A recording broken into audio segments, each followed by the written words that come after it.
Watu wanasema kwamba mzee wa utopolo ni mmoja kati ya shabiki ambaye anachukiwa sana na mashabiki wenzake wa Dar es Salaam Young African. Mzee wa utopolo, inakuaje? Shwari. Kama kawaida. Kama dawa, kama yani kama lote kama unanionaga mimi. Yani mimi nikiamka kama jana, kama juzi, kama kesho. Yani mimi nikiamka kama jeshi yani. Unajua mwanajeshi anavyoamka, yeye au amejipanga, hajajipanga, unamkuta yeye silaha zake anajua kabisa nikiingia chochoro ile silaha yangu ipo, nikiingia kule gwanda zipo, na niingie chaka gani niende nikawasake madui. Akiingia polini anajua kabisa nianze kupiga mizingango wapi niende nikamsake adui, na popote naweza nikampata, au katika polili au hata mtaani. Yani mimi nipo kama jeshi yani mwanangu. Inasemekana wewe ndo shabiki ambaye unachukiwa sana na mashabiki wenzako wa Yanga, lakini pia ni shabiki ambaye hata viongozi wanakutulia mashaka kupitia na ushabiki wako. Hii unaizungumziaje? Unajua siku zote anasema kwamba mti wenye matunda ndo upigwa mawe. Siku zote uwezo ukamkuta mtoto au hata mtu mzima akachukua jiwe au fimbo akaanza kurusha mawe kwenye mwarobaini. Lazima atafute mwembe aiza mti wowote aiza yani tuseme kiujumla wenye matunda. Kwa mimi unavyoniona mimi hapa, mimi nimekuwa katika masnitch. Yani mimi nimekuja kiujumla tuseme, yani nimewafunika. Yani ile inaitwa funika bovu. Na hii kwamba nimekuja kuwafunika na umaarufu ambao nimeupata mimi sio kwa sababu ya Yanga. Mhe ana historia tena na umaarufu tangia nchi hii haijapata umaarufu. Kama unavyoona nani wale Wajerumani tulikuwa tunapambana nao katika mlima, ndio nakwambia historia ya Muhehe. Maana watu wanaweza kusema kwamba mzee wa utopolo kaja kupatia umaarufu kwa Yanga. Mimi nawakatalia never. Muhehe aliweza kupata umaarufu kabla nchi hii haijapata uhuru, kwa sababu wakati tunapigana katika mlima Tosamaganga na Wajerumani, wakati Wajerumani wanatumia silaha za moto wanaita magobore yale kipindi hicho, yani silaha za zamani zile magobore yale, yani ile una koki moja lazima ulikoke tena na nyingine, unaona bali kwa wanatumia silaha zile. Lakini sisi tulikuwa tunatumia nyengo, tulikuwa tunatumia migoha, tulikuwa tunatumia mapanga, tulikuwa tunatumia shoka, tulikuwa tunatumia pamoja na mawe. Na ndio maana kuna mlima mmoja pale Iringa, kuna mlima unaitwa Tosamaganga. Ule Tosamaganga mpaka watu wanajiulizaga maana ya Tosamaganga ni nini? Labda naweza nikawapa sasa ufafanuzi, ndio jinsi Muhehe aliweza kupata umaarufu katika nchi hii. Tulipigana katika mlima ule tunatulisha mikuki, unaona na migoha, unaona Sasa baada ya silaha zile kuisha, wale wafuasi wa mkoa wakamuuliza, baba tumeshaishiwa silaha za migoha na mikuki, je turushe kitu gani? Yule akamwambia Kiruga, Tosamaganga, unaona bana. Basi wale wafuasi wakaanza kukamata yale mawe katika ule mlima, kaanza kuvungumishia mawe kulikuwa wale wa nini wale wa Wajerumani, na mwisho siku ile vita tukashinda, ndio ikaja ile mlima wa Tosamaganga. Kwa yule Mjerumani akapiga mahesabu, huyu Muhehe nimeweza kutumia silaha za moto, yeye katumia mawe, lakini ameweza kushinda katika vita hii. Kwa ikawa ni moja kati ya umaarufu alioweza kujizolea Muhehe katika mlima ule. Na kingine ikaja katika kijiji ambacho natokea mimi Iringa, Kalenga ile imekuja kwamba wakati mkoa anawahutubia wale wafuasi wake kujadili mambo ya kukomboa katika nchi hii bara la Afrika, yani kiujumla yani. Unaona wakati anaweka katika kikao, kuna Mjerumani mmoja alikuwa anamnyemelea yule Mkwawa aweze kumtandika risasi au mkamata hata roba aweze kumteka, lakini akarusha mkuki. Unaona ule mkuki kaenda kumchoma Mjerumani. Basi pale watu wakaanza, hey Kalenga. Unaona bwana, ndio likaja ile jina la Kalenga, unaona bwana. Kwa sasa ile ikawa moja kati ya Muhehe umaarufu. Na umaarufu mwingine ambao umekuja kujizolea Muhehe baada ya Mkwawa hakutaka, maana unasikiaga kama wewe kwamba anasema kwamba watu wa kujinyonga, kama unasikiaga historia hiyo utasikia bwana wa kujinyonga hao. Huo kujinyonga ulikujaje? Baada ya kuonekana yani Mkwawa anataka kukamatwa na wale wa Jerumani, ikabidi achukue kamba kaenda kujinginiza akafa. Sasa wale wa Jerumani kwa hasira walivyokuta Mkwawa kajinyonga, kakata kichwa kaondoka nacho kwao. Baada ya hapo mtoto wa Mkwawa ikabidi aondoke afunge safari kwenda Ujerumani. Alivyofika pale sisi kipindi hicho hakuna anayejua kilugha chake. Mzungu anaongea Kiingereza, sio anaongea Kihehe. Unaona ilikuwa kama lugha gongana. Yule Muhehe alivyofika katika ile nchi ile, akafika pale IMB vile kabisa ruka anaondesa kikibanga cha baba. Wazungu pale kabidi wapagae wakaona huyu kaongea kitu gani? What? Hawa akasema nyamtie kiki, unaona kwa pale kama lugha gongana. Basi pale ikawa imejengeka tena kama historia nyingine ya Muhehe. Kwa Muhehe akaendelea kujizolea umaarufu. Kwa huku Yanga yani tunakuja tunaongezea tu ndugu yangu. Yani lakini umaarufu mimi Muhehe nina umaarufu tangezi hizo. Kwa huku Yanga anakuja kama kuongezea kama nilivyokueleza sasa hivi. Katika katika mashabiki Afrika Mashariki, yani upande wa mashabiki, mimi nimewapoteza. Umewapoteza kwa sababu wanasema kwamba kuongea ndugu yangu na maiki kama hii sio sawa kama na kupiga vuvuzela ndugu yangu. Kwa lazima ujue jinsi gani ya kuongea, kwanza uwe na focus. Unaona uwe na focus. Sasa wale wengine pumzizo wanazo, unaona bwana. Sasa wale yani sasa hivi kinachokuwepo sasa hivi wanajaribu kunizuia kwamba asiongee ili mradi nipoteze katika lamani ya waandishi wa habari. Na wakati unajua siku zote mpendwa na watu ni mpendwa wa watu tu, unaona bwana. Sasa mimi mtanizuia uwanja wa Taifa nisiongee na waandishi wa habari. Unajua katika kuongea na waandishi wa habari kuna mashabiki wengine wapo mtaani, unaona, ni akishaniona mtu kama mimi anahamasika, unaona. Sasa kama niweza kutolea mechi hizi ambazo zilikuwa karibu hapa, mashabiki wanakuja nataka kufanya interview, maana jinsi ya kunipata mimi lazima ni uwanja wa Taifa. Unajua yule tukienda mechi zote za Yanga lazima aende. Kwa wengine wanakuja na nitamtia kabisa kwamba mzee, tumekuja kupiga selfie na wewe tu, lakini sisi hatuji tena, unaona bana. Kwa hiyo umewahamasisha, mechi tunakuja umewahamasisha tena, umewahamasisha, unaona bana.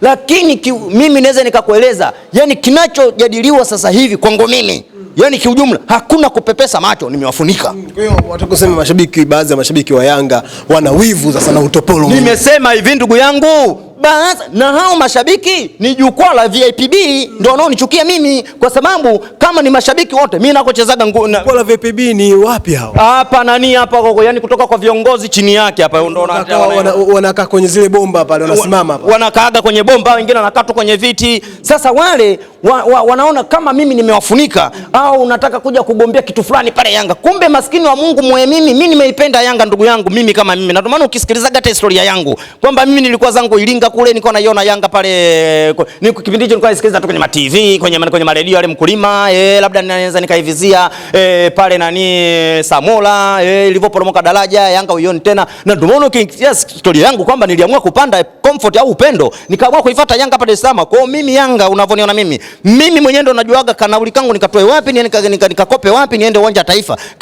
Yanga mimi yani kama ni furaha yangu yani. Sasa wale wanachukia kwa nini huyu, na kikubwa ambacho wanachukia wao kwamba mimi labda wao wanakuwa wa kwanza kuteremka pale chini, kwa sababu wale wanakuwa karibu na mnaposimamaga nyinyi pale. Mimi mpaka nitoka kule mzunguko mpaka nije huku nakuta wao tayari wanaojiwa. Sasa waandishi wa habari wakiniona mimi, yani wote wanakimbia, wananikimbilia mimi. Sasa wale wanasema kwamba kwa nini kila siku mumuhoji tu huyu? Sasa hawa wanashindwa kutafakari kwamba mwandishi wa habari na yeye anatafuta habari ili iweze kupepea. Wanaangalia nani anayeweza kusnitch au nani anapendwa na mashabiki. Unaona, yani hawataki kufikiria hilo. Wao wanaona labda mimi labda kama siku na kitu fulani mimi kumbe hamna. Unaona bana, wao watafute njia nyingine ya kuweza kujisafisha, unaona bana. Lakini wakiendelea kama kunifukuza, yani mimi naona kama nazidi kunijengea umaarufu, unaona. Kwa sababu sasa hivi hata ukinikataza uwanja wa Taifa, waandishi wa habari mimi namba zangu anazo. Wanaweza mimi utanifukuza pale uwanja wa Taifa, lakini uwanja wa Taifa mimi kwenda lazima niende. Mimi utanifukuza kama sasa hivi nimejiweka anaitwa off time. Ndio maana unakutaga mimi naangalia mpira tu nyumbani. Lakini mwandishi wa habari akiwa na namba yangu unanitafuta kama ulivyo nitafuta wewe. Sawa? Kwa ile kunifukuza uwanja, yani hawajanikomoa. Yani bora wangekuwa wamenikomoa kipindi kile. Yani sijajulikana hata kidogo. Waanze kunitimua kipindi kile, labda angewini. Lakini kwa sasa hivi mimi naona kazi bure tu. Yani wanajisumbua kia Mungu. Yani pale naona wanazidi kunijengea sasa umaarufu ule uendelee kwenda. Tena nikiwa kama hapa, hata mimi naongea kwa kurelax. Tofauti na kule tunanyang'anyana mic ile unaona bana. Lakini huku sasa naongea kwa kujimamba fai, tena najitanua mpaka mbavu zinaniuma kwa sababu napata muda mwingi wa kuongea.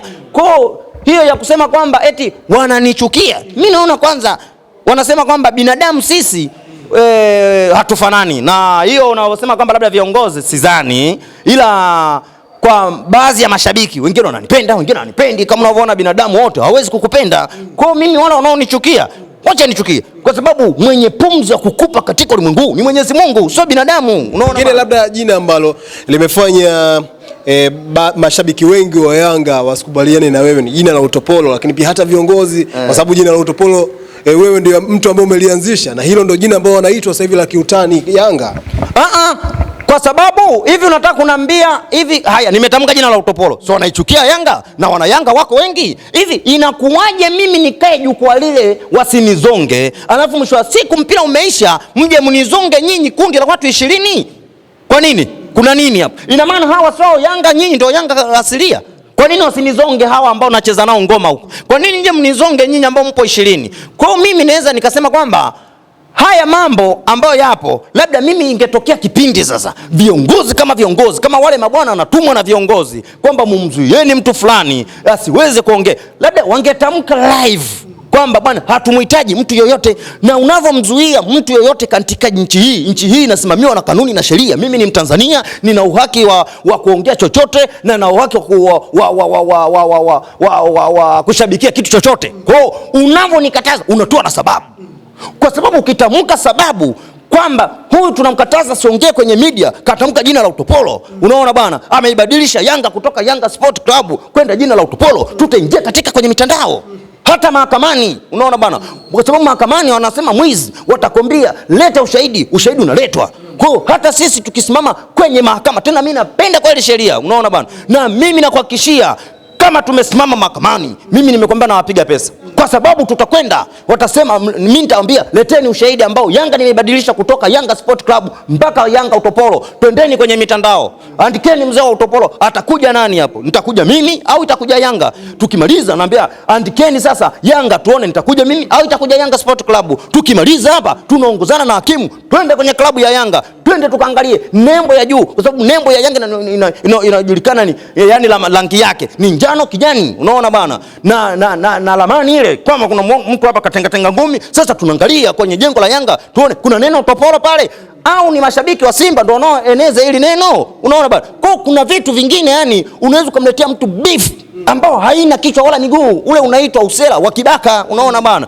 Kwa mimi ndugu yangu, mimi muhe kama muhe, mimi sitishikagi hata kidogo ndugu yangu. Sasa mimi wale mashabiki kama wanatumwa, labda ingejulikana live, ila kama wao wenyewe wanachukua, kama wanasema sheria ya Jamhuri ya Muungano inasema kwamba amechukua sheria mkononi, kama wanachukulia sheria mkononi, unajua hata mimi nina watu, lakini katika nchi hii tuna hata marais wanaopita wanaendelea kuongoza nchi hii, wanasimamia jambo la kila siku wanatamka amani, amani, amani iendelee. Na ndio unakuta sisi wa Tanzania tukikutana hata kwenye gari unakuta tunapiga story kama tunajuana vile, lakini mwisho wa siku kila mmoja akiteremka anakwenda kwa kujua. Yaani mmekutana kwenye gari mnapiga story kama mnajuana. Unaona bana, mwisho wa siku mkiteremka kila mmoja anasambana kwa kwenda. Unaona bana. Kwa hiyo sisi nchi yetu imejaa na amani. Kwa sababu kama hata mimi mwenyewe nikasema niunde kikosi, hiyo inawezekana.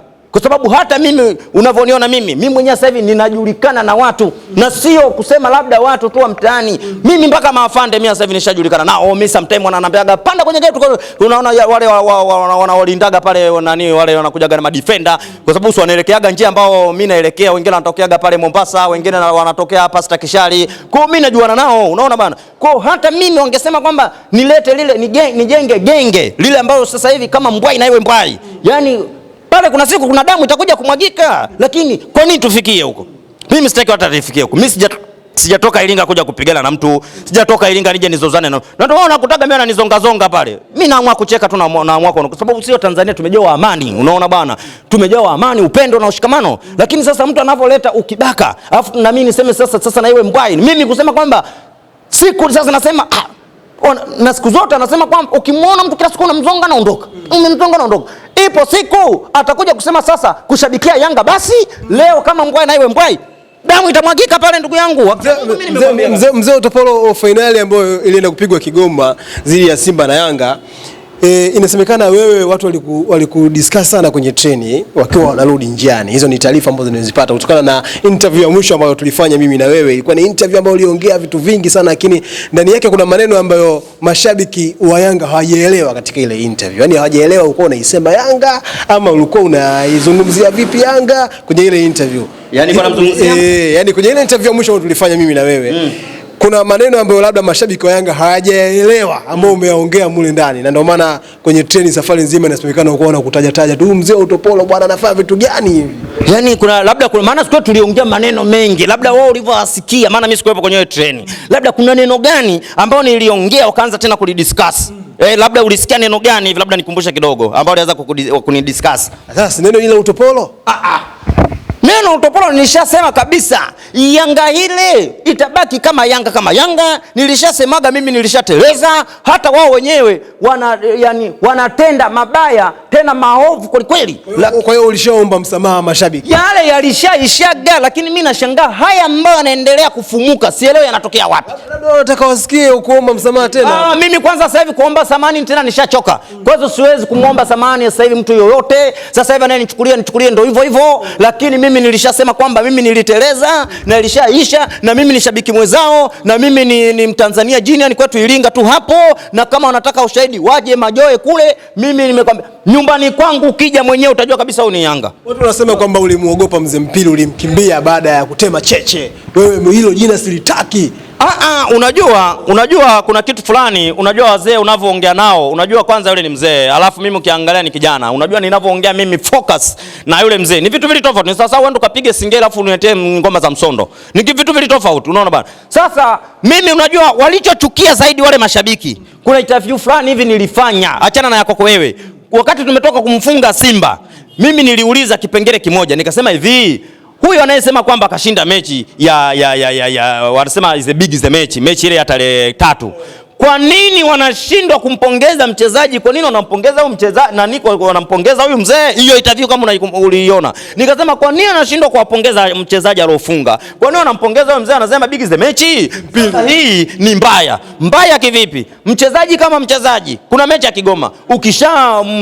Ukishampa labda mchezaji hamasa fulani hivi na labda ukampa pongezi nini, mchezaji kama wengine akishaona, basi katika mechi inayofuata unakuta anafanya juu chini, yani ili mradi yeye afunge goli na yeye aweze kufanya kusifiwa. Sasa kama wewe unamsifia huyu ambaye hajacheza hata pale uwanjani, hawa wachezaji ambao watakwenda kucheza uwanjani wanasema hata tukifunga goli mbona tasifiwa fulani, acha tufungwe. Ndio hiyo itovia ambao wao wanasemaje, kwa nini nilimjibu vile yule mzee? Lakini kumbe mimi nilikuwa kama nakumbushia tu, na nikakumbushia kwamba nasema kwamba kaja kuiokoa Yanga, mpaka nikasema jamani, kama kaiokoa Yanga kulikuwa kuna mechi ngapi hapo mbele kuna mechi fulani tulishinda, kuna mechi fulani tena, mpaka nikatolea mfano. Haya basi huko tutoke, nikatolea tena mfano kama mkoje kuiokoa Yanga, cheze mechi yopo, cheze yopo. Sisi tungekuwa mabingwa kama ukiangalia ile mechi angecheza siku ile tumeshinda, angecheza ile mechi ya nani hawa Kinondoni, angecheza ile Simba angebakia pointi 3, angekuja kucheza mechi ya Coast angebakia pointi 3 pale pale, tungekuja kucheza sisi pale tungelingana pointi, angekuja kuizuia mechi ya Zamu, ina maana pale mechi bado tungefanyaje, tungekuwa tunalingana. Unaona angekuwa natuzidi kimagoli,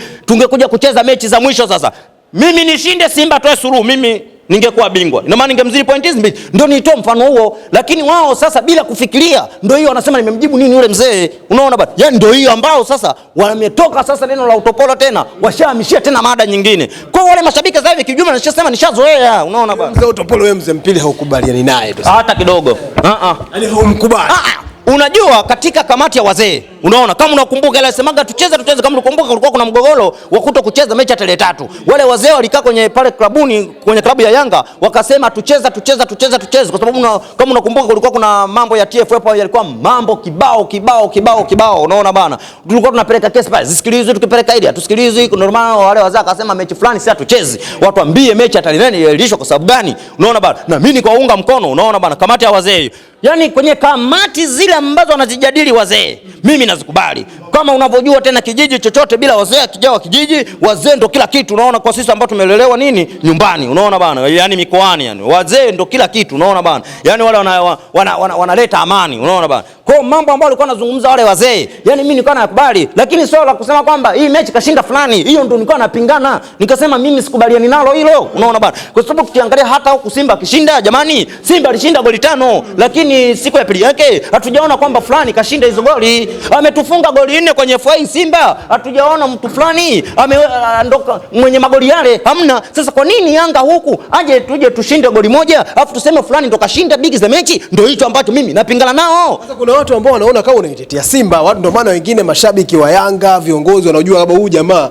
atakuwa na uchembe za usimba kidogo labda na ndio maana pia mambo yake tunaona sometimes anakuwa kama anatuvuga hivi, hawakuelewi. Unajua katika sehemu yoyote wanasema msema kweli anachukiwa. Unaona, kama kama mimi unavyoniona mimi, yani wanachonichukia mimi kwamba mimi nimekuja kama nagonga zile hip hop za kweli na wazi, unaona, kwa sababu mimi nishatoa mfano nikamwambia sisi tunang'ang'ana kumfunga Simba.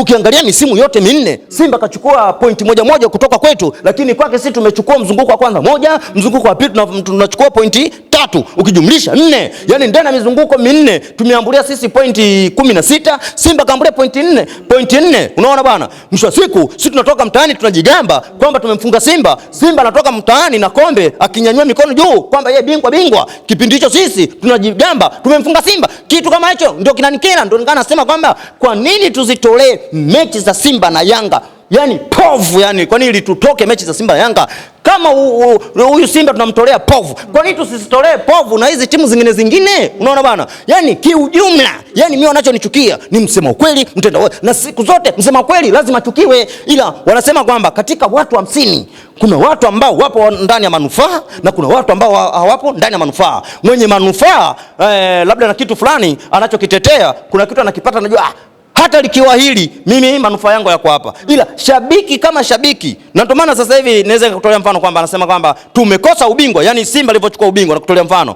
Simba kukosa ubingwa. Ukiwa shabiki, yani kuna mashabiki aina hizi mbili, kuna shabiki wa timu na kuna shabiki wa klabu. Kwa Simba kuchukua ubingwa mara 4 mfululizo, ukiwa shabiki wa timu utaona ni vitu vya kawaida tu, ila ukiwa shabiki wa klabu lazima ikuume. Unaona? Kwa wale mashabiki ambao wananibeza mimi ndio hiyo ambayo wanaona kama mimi nakwenda kuharibia ugali. Unaona bana? Kwa sababu nini? Mimi nabomoa, mimi sio najenga, mimi nabomoa. Yani kubomoa kwenyewe kwamba napasua kwamba kwa nini tumtolee povu Simba afu hizi mechi zingine kwa nini tunacheka nazo? Kwa sababu naona ni ujinga, kwa sababu haiwezekani utambe siku 2 umemfunga Simba. Unaona bana? Nikatolea mpaka mfano, kuna mechi tulichezaga na Simba pale, Simba tukamgonga kafa pale. Baada ya siku 2-3 tumecheza na KMC katupiga uwanja wa Uhuru pale. Sasa ina faida gani sasa? Mzee Utopolo, tumezungumza hiyo ya kwanza. Leo tuje kwenye mada ya pili bwana, tuzungumze hii ya usajili ndani ya Dar es Salaam Young Africans, lakini pia hata na vilabu vingine ambavyo vinashiriki ligi kuu, sasa ni Simba na Azam. Usajili, tuanze na Yanga hasa. Katika klabu yako usajili unauonaje mwenendo mzima vile ambavyo unaenda? Ndugu yangu, yani mimi nitarudi kule. Mimi nilishasema hata usajili uliopita, usajili ule ulikuwa ni uko bomba. Yani usajili ambao tuliufanya mwaka jana, mwaka juzi, ulikuwa sio watu wa kulialia sisi. Na ndio maana tulipokuwa tunaenda kuwapokea, nakumbuka ile tunajiandaa wiki ya Mwananchi, tulikuwa tunakwenda airport pale, watu hivi mavuvuzela. Mimi nilikuwa natoka Majoela Dacho kule na vuvuzela, natembea mpaka pale uwanja wa ndege, naenda kuwapokea wachezaji nikijua kabisa akina Kisinda, akina Tonombe, akina Michael Sampom, akina Kalinions, pamoja na yule nani huyu mwenye upala aliondoka juzi huyu, kwamba mwaka huu na Tigoti nane Saido yule, unaona bana, nikijua kabisa pamoja na kina nani huyu mwenye la Vilasta ambaye sasa hivi ndo anawafunga kweli sasa hivi, Yakuba Son, nikijua kabisa mwaka huu ubingwa mapema.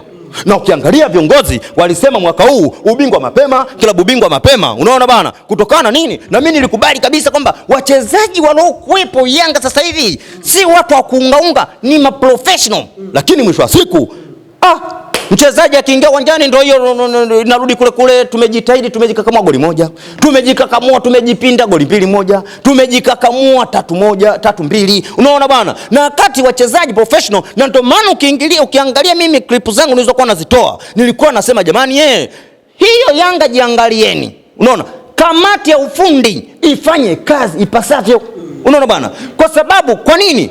Angalia mchezaji akicheza mechi moja majeruhi, na akipata majeruhi sio mtu wa kunyanyuka leo wala kesho. Jamani, angalieni hao wenzetu, kwa nini kwao hawana majeruhi? Kwa nini majeruhi yao kwetu sisi tu? Na majeruhi mtu akilala sio kunyanyuka leo wala kesho. Unaona? Niweze nikawakumbusha mfano mdogo. Dube kule Chamanzi, unakumbuka tulimgongaga goli 1 kule. Dube aliweza kuumia, alipelekwa South Africa, alipopona mechi iliyofuata nadhani kaja kutuweka pale. Katoka kwenye nini? Kwenye majeruhi. Ukiangalia Balama Mapinduzi alimtandikaga Simba mua pale uwanja Taifa. Majeruhi alianzia mechi ya pili yake mpaka leo hajulikani yuko wapi. Sasa nikasema kwamba angalieni kamati zenu za ufundi zinafanya kazi pasavyo. Kamati ya ufundi upi sasa?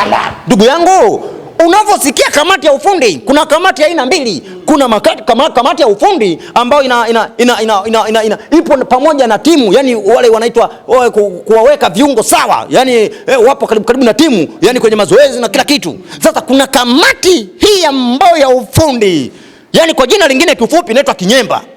Unaona bwana? Sasa mzee Upolo unataka hicho kinyemba sasa ndo Yanga waunde hicho kinyemba hicho cha kamati ya ufundi. Ndugu yangu, hata kwetu sisi Iringa kule kuna kitu kinaitwa tambiko. Sasa wewe nikuulize labda wewe kinyemba unacho? Nani mimi nimekwambia, mimi sema mimi wananizalau tu. Alafu vile mimi yani nisema kwamba ni mimi na